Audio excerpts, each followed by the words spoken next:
Rasanya Sayyid Mahdi Ar-Rajai itu telah kembali lagi mengisbat nasab kepada Ubaidillah. Jadi bukan kepada Rasulullah tapi kepada Ubaidillah. Itu pranknya Syekh Mahdi Rajai untuk Balawi.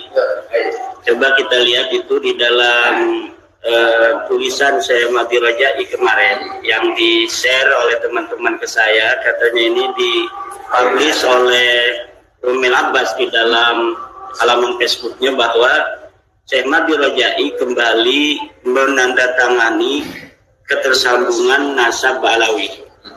Saya lihat di situ kalimatnya la syakka wa la syubhata fi siyadati hadhil usrati syarifati al-muntasibati ila Ubaidillah ibni Ahmad al-Muhajir. Tanda tangan Syekh Mahdi Rajai dengan stempel. Ini prank dari Syekh Mahdi Rajai kepada keluarga Ba'alawi. Bagaimana saya mengatakan ini prank? Karena yang diyakini oleh Syekh Mahdi Rajai sekarang ini, mereka bukan turunan Nabi, tapi al-muntasibati ila Ubaidillah bin Ahmad al-Muhajir. Turunan Ubaidillah. Turunan Ubaidillah. Yakin la syakka wa la syubhata. Ini turunan Ubaidillah kata Syekh Mahdi Rajai. Bukan turunan Rasulullah Muhammad sallallahu alaihi wasallam. Lafaz siada itu tidaklah berkonsekuensi terhadap kesayyidan kepada nasab kepada Rasulullah. Lihat di dalam kitab-kitab nasab seperti Rasail fi Ilmil Ansab bahwa kalimat sayyid, kalimat syarif itu tidak berarti apa-apa di dalam penisbatan nasab tanpa adanya data, tanpa adanya sumber. Di situ fi siyadati hadhil usrati asyarifati al-muntasibati li Ubaidillah, bukan li Rasulillah Muhammad SAW.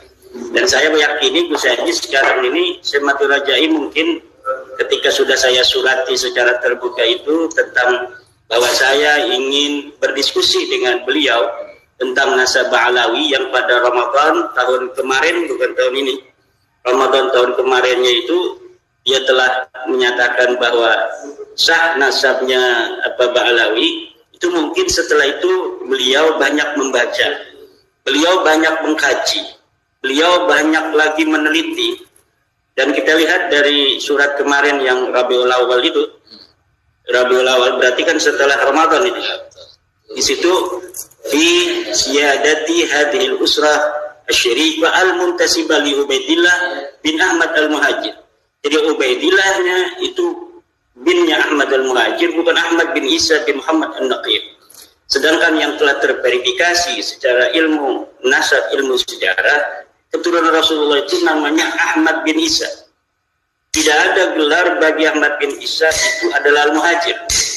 Dari mulai Ahmad al-Muhajir hidup, Ahmad bin Isa hidup sampai abad ke-12 itu tidak ada gelar Ahmad itu bin Isa sebagai al-Muhajir. Gelarnya adalah al-Abah dan an-Nafad. Gelar al-Muhajir itu disematkan oleh Ahmad bin Zain al-Habsyi di dalam kitab Syarhul Ainiyah. Barulah sejak abad ke-12 itu gelar al-Muhajir ini menyebar sebagai alibi bahwa Ahmad bin Isa ini pernah hijrah ke Yaman. Sebagai alibi bahwa Ahmad bin Isa ini hijrah ke Yaman, maka mereka membuat gelar-gelar sendiri, yaitu al-Muhajir. Seakan-akan betul-betul ini Ahmad bin Isa hijrah dari Basrah ke Yaman. Padahal Gus Aziz itu kita tahu, Gus Aziz juga sudah meneliti, tidak ada satu keterangan pun kitab-kitab nasab dan kitab sejarah yang menyatakan bahwa Ahmad bin Isa ada di Basrah. Di Basrahnya aja itu tidak ada, apalagi hijrah dari Basrah ke Yaman. Orang yang tidak ada di Basrah, bagaimana dia bisa hijrah dari Basrah ke Yaman? Dia adanya di Madinah. Nah ini barangkali kan kalau di kitab Al-Ghaibah itu kan ada di Surya itu kan. Iya. Jangan-jangan itu salah baca. Termasuk Tengku Said Qori itu salah baca. Kata Tengku itu dibacanya Basriyan. Jadi hal qaumihi Basriyan.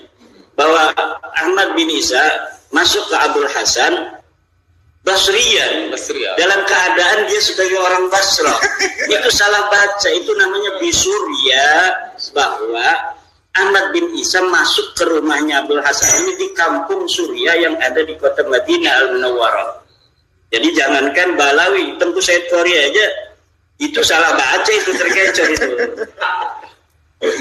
Nah lalu gimana tuh kayak kan kalau di mana itu kitab Fathur Rahman karya Maulana Abdurrahman Sahibul Hamro itu kan di saat itu di abad 9 makam dari Ahmad bin Isa Al-Muhajir itu saat itu kan belum ada. Iya. Nah kemudian menceritakan tentang masanya Abdurrahman As-Segaf itu bahwa yang diziarahi itu hanya gunung atau hanya perkampungan saja. Iya. Nah, lalu setelah itulah baru dibikin. Nah menurut pandangan itu. Ya itu memang makam Ahmad bin Isa yang gak bakal ada di Yaman, gak bakal ada di Hadramaut, gak bakal ada di Bor. Kenapa? Karena memang dia tidak pernah hijrah ke Yaman. Bagaimana makamnya ada di Yaman, ya kan? Ahmad bin Isa terverifikasi di dalam kitab-kitab sejarah yang paling tua itu adalah di abad ke-5 460 oleh At-Tusi di dalam kitab Al-Ghaibah. Dia ada di Madinah. Dan setelah kutipan dari At-Tusi itu tidak ada lagi kutipan ulama tentang di mana adanya Ahmad bin Isa. Di dalam ilmu sejarah dan juga ilmu usul fikih, al-aslu baqa'u makana ala makan. Kalaulah sebuah proposisi tentang suatu kejadian atau seorang sosok tokoh dikisahkan ada di dalam satu tempat, kemudian tidak ada berita tentangnya lagi bahwa dia pindah atau pergi dari tempat itu, maka kita harus menghukumi secara ilmiah bahwa dia ada di sana, tidak pernah berhijrah kemana-mana. Dan kita sudah mengirimkan pertanyaan kepada Rumel Abbas, kepada Rabita, ada tidak keterangan yang menyatakan bahwa Ahmad bin Isa pernah ada di Basra? Ada tidak keterangan itu kitab pun dari mulai abad ke-4 sampai abad ke-8 atau awal abad 9 yang menyatakan Ahmad bin Isa hijrah ke Yaman? Sampai sekarang belum ditemukan. Ada enggak sebuah keterangan yang menyatakan Ahmad bin Isa dimakamkan di Yaman? Atau keterangan bahwa ini makam Ahmad bin Isa mulai dari abad ke-4, 9? Nggak bakal ketemu. Karena diciptakannya pada abad 9. Oh gitu.